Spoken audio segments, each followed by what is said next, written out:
all of our customers are flying all of their MAXs daily around the world. The airplane is safe, and we're very confident in that. I got nightmares in my head, I fear thoughts build up until I can't hear. That my mind fills up into a creature, and it haunts me somewhere much deeper.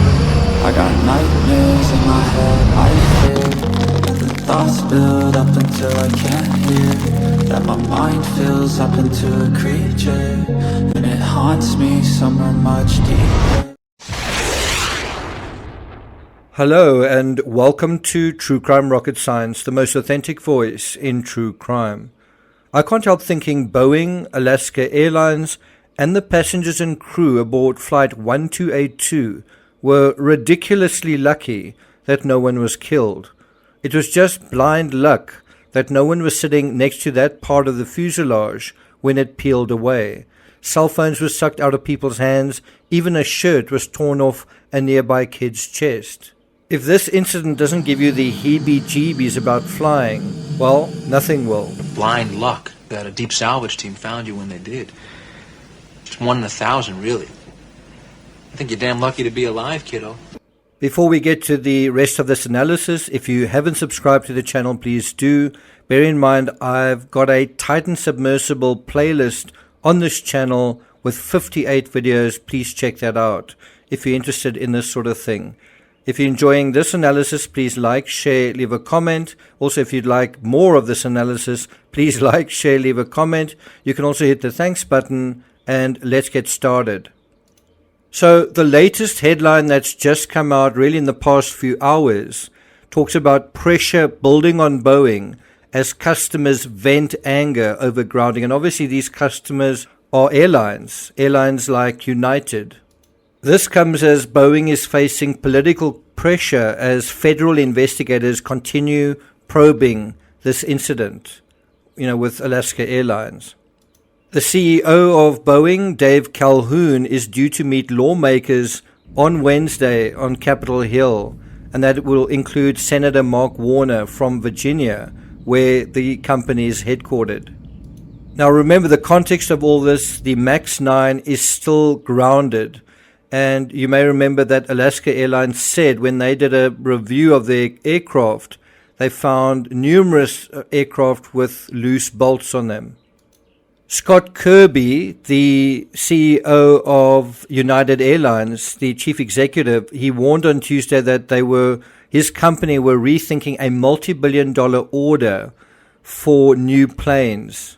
Remember, United have had to ground 79 of their fleet of 737 MAX 9 aircraft.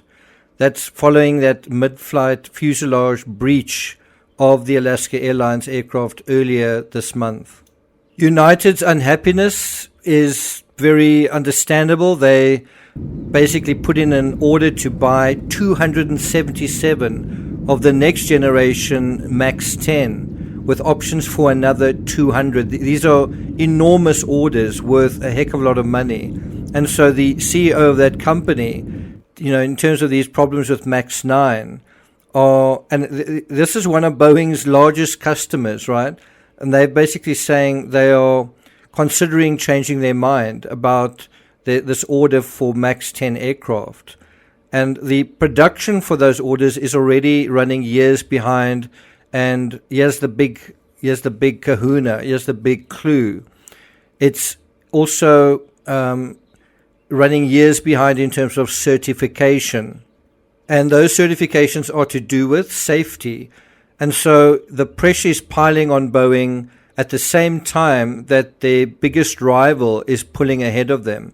And so when your rival is pulling ahead, is there a temptation to cut corners, to cut costs, to rush effectively?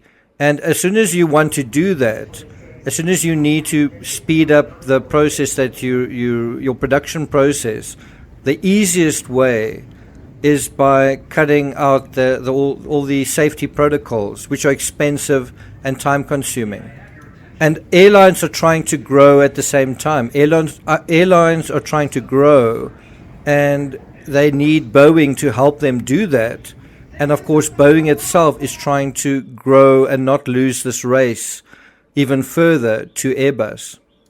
Boeing shares are closed at 1.6% lower just recently and are down 16% this year. That's quite a lot. That's almost a 20% drop already. Meanwhile, United shares have risen 5.3% after it reported fourth quarter results that beat forecasts. And they basically highlighted the busiest travel period in history in late December. So you can see the demand is there, but also the pressure is there to keep up with the demand. So what I want to do is I want to review Boeing's story. I want to go way back, not just to what happened in terms of those crashes in Indonesia and Ethiopia, but what happened even before that. What is Boeing's story? Who is this as a company? What is its identity? How is its identity changed? According to an article on CNN, a 250-page congressional report on the safety issue of the 737 MAX found cost-cutting that jeopardized the safety of the flying public. Where have we heard that before?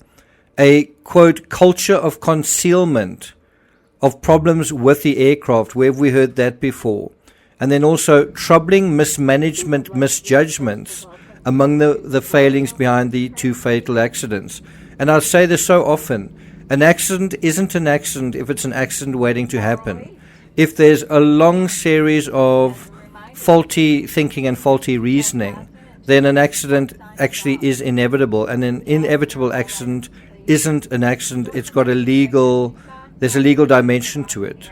Now, just think of what happened to this Alaskan Airlines flight as a microcosm, potentially for the rest of what's going on at Boeing, right? Because ominously, crews were aware of issues with the brand new Boeing 737 MAX 9, right? Just as they were of those other planes in Indonesia and Ethiopia, they were brand new aircraft.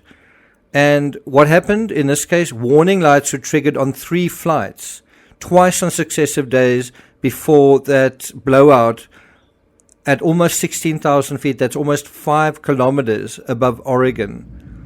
According to Al Jazeera, quote, Jennifer Homendy, chair of the National Transportation Safety Board, the NTSB, the United States' chief accident investigator, said that maintenance crews checked the plane and cleared it to fly, but the airline decided not to use it for the long route to Hawaii over water so that it could return very quickly to an airport if the warning light reappeared. Guess what? It did.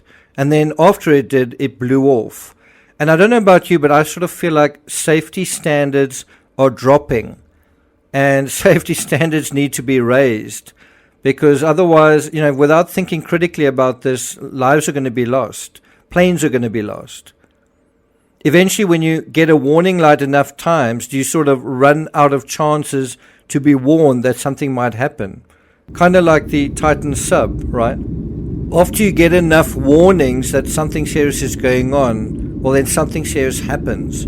It's really not rocket science. More mysterious, perhaps, is the reason why these issues have become, they feel as though they are an intractable part of Boeing now, that they're repeating themselves. And I think an article in the Telegraph touches on what seems to be happening. Quote, it is surely only the gilded global duopoly that it shares with Airbus that is stopping one of the biggest names in American industry from being permanently grounded. Safety is everything in the airline sector.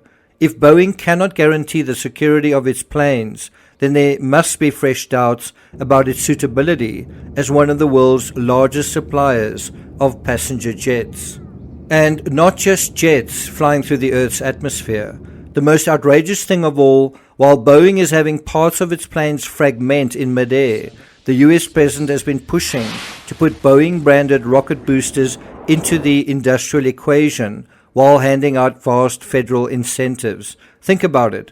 Astronauts are about to go back to the moon for the first time in a generation, first time in more than 50 years, and then onto Mars. Can we really expect a company that's taken so many missteps in aeroscience of late to do much better at rocket science?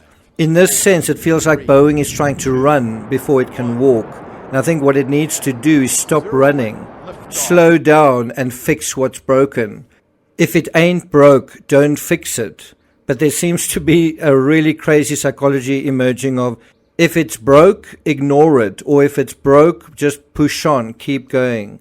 And if this isn't sorted out, every time you get off a plane, you're going to get a feeling that that was a lucky escape. Blind luck. It's 1 in 1,000, really. I think you're damn lucky to be alive, kiddo. I'm not going to take it further than that, but I do want to investigate. I do want to look at the story, Boeing's story through the years and how things have changed, because something inevitable is taking place. And what are these forces? And how are they likely to play out in the future? Because the past is the best predictor of the future. And so is Boeing locked into a particular outcome? If so, how can this be changed? And the only way to deal with this is through critical thinking, looking at themselves honestly in the mirror and making the changes that are necessary. Is this the kind of company that's capable of doing that? Or is the writing already on the wall? Thank you for listening, and I'll see you guys next time.